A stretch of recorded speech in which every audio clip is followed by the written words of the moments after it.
The pot party. The trippers, the grasshoppers, the hip ones, all gathered in secrecy and flying high as a kite. Outside the boundaries of their phony world of kicks is the ever-present possibility of discovery. This must be avoided at all costs, for discovery brings with it the penalties of society: shame, arrest, prison. So destroy the evidence, leave not a trace, burn it in paper trash. That way they can deny possessing the illegal marijuana.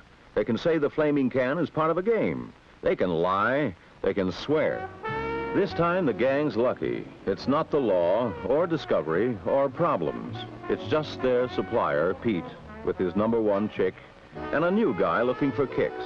Forget it, man, and get with the countdown. Shake this square world and blast off for Kicksville.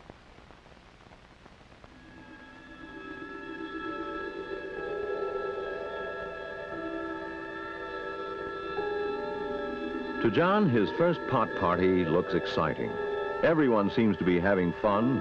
Best of all, there are no parents, no other adults, no one to interfere with the fun. The feeling of importance, of belonging, of putting one over is taking hold. Pete intends to tighten that hold, to squeeze it, to hook it, to lock it in. Now's the time to introduce the joints.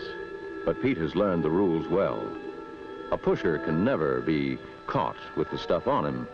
Instead, he must leave it, stash it, get it from a flunky. This is the test, the time to separate the man from the boy. John's willpower, individuality, character are slipping down the drain. In their place come the old behavior habits and excuses. Everybody else is doing it. If he can handle bennies and beer, he should be able to handle a few harmless puffs, just to see what it's like. The natural defenses are crumbling. The barriers of caution are beaten down. Drag it, man. Try anything once.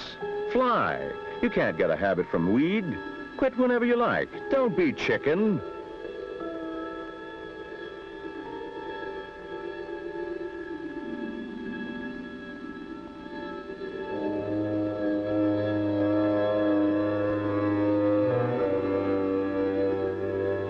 Come on, man. Get with it. Under the proddings of the gang, the effects of the atmosphere and beer, the desire to belong, he chooses to go along.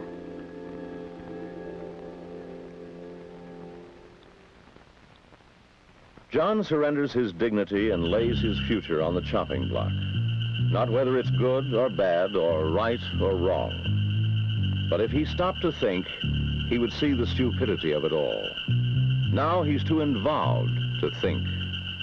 He's having kicks. He's away and flying. Up, up, out of this world.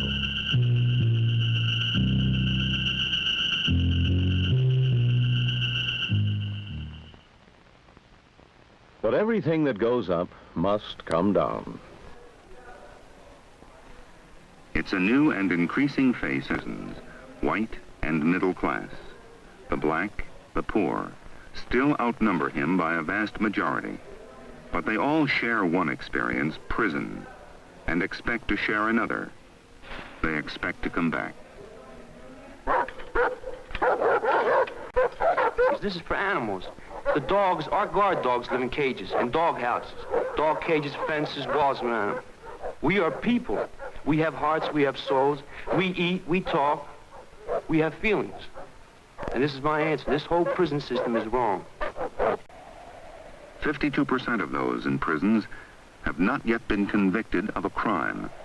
Legally innocent, they suffer the same in state and local prisons on which we spend $1.5 billion a year. In return for that money, we have institutions which range from the most civilized to what a federal judge in Arkansas has labeled an unconstitutional, dark, and evil world. From 1682 until 1790, people were not put in jail to do time as a sentence or punishment. They were only held in jail until the judge made some disposition of their case. And men, women, and children. Everybody was thrown in some kind of a human cesspool together. And the punishments were, you got your head cut off, you were burned at the stake. In Pennsylvania, in Philadelphia, because of the Quaker influence, the influence of people who were basically, very concerned, very kindly people. In 1790, in the Walnut Street Jail in Philadelphia, they started the idea of doing time. It was a great and noble experiment at that time, a great step forward. Now, almost 200 years later, we have proven one thing: it doesn't work.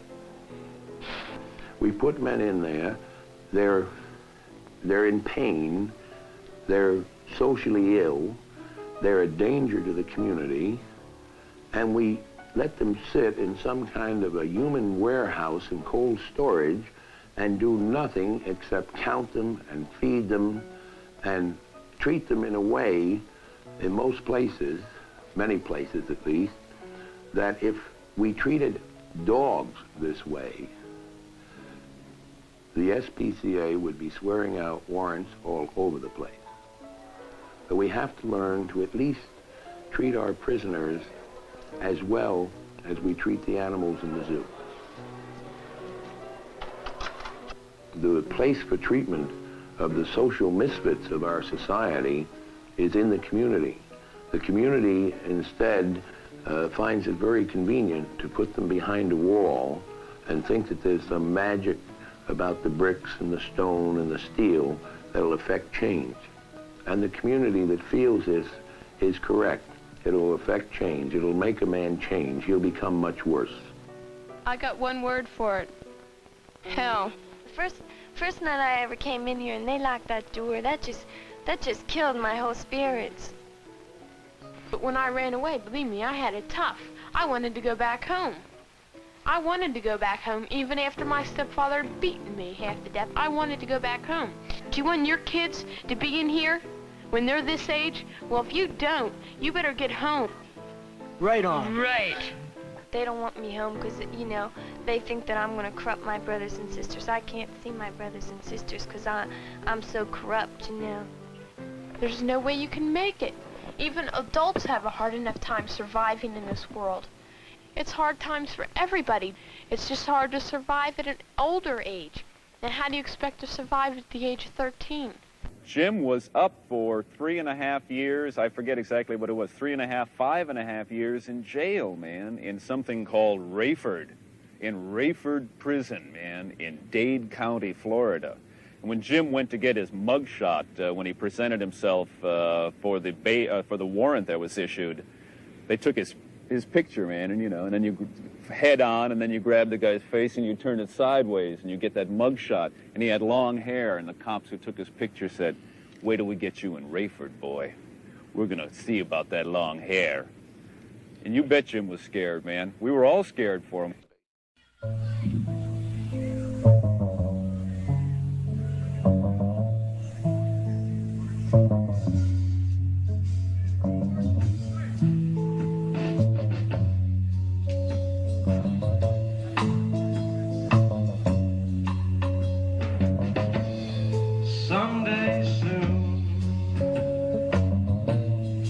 Someday soon, familiar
And I hate to remind you, but you're going to die.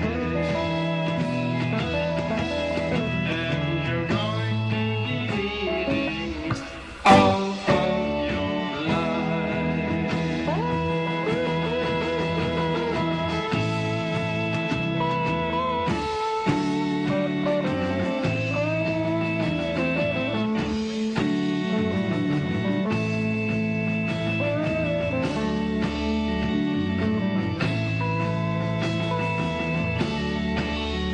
You'll be all alone when the animals cry.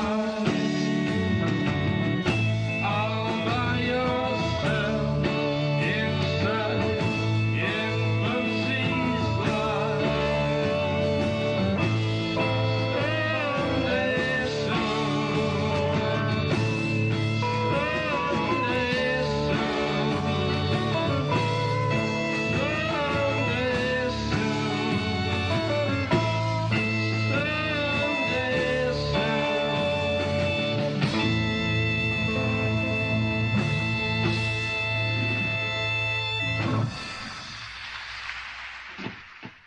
Knew from one day to the next what Jim was going to do. And Jim on stage could be very outrageous, man. And Jim got busted in New Haven, arrested right on stage, man. They just dragged him off the stage and said, "You've gone too far, young man. You can't be saying those things you're saying."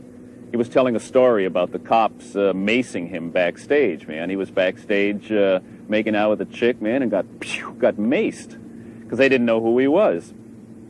So he goes on stage and he tells this story. He starts to tell the story about this little blue man in his little blue cap pulled out this can, man, and sprayed it at me. And who is he to do that? Who does he think he is? He's our servant.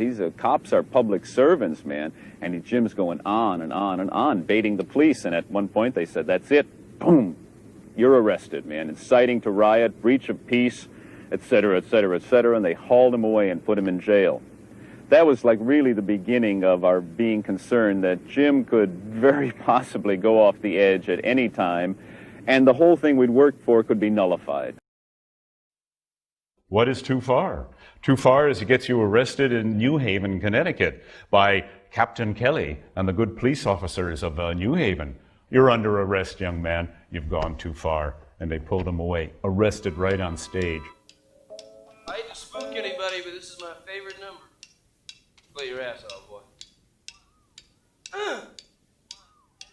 Come on! Ah! Come!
Jim, you're facing 3.5 years in state prison for the Miami incident.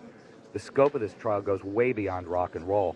It's really about the First Amendment. What we're testing down there is the issue of artistic freedom of expression, you know, and it's a significant issue, and the trial is very interesting. You seem confident. Right.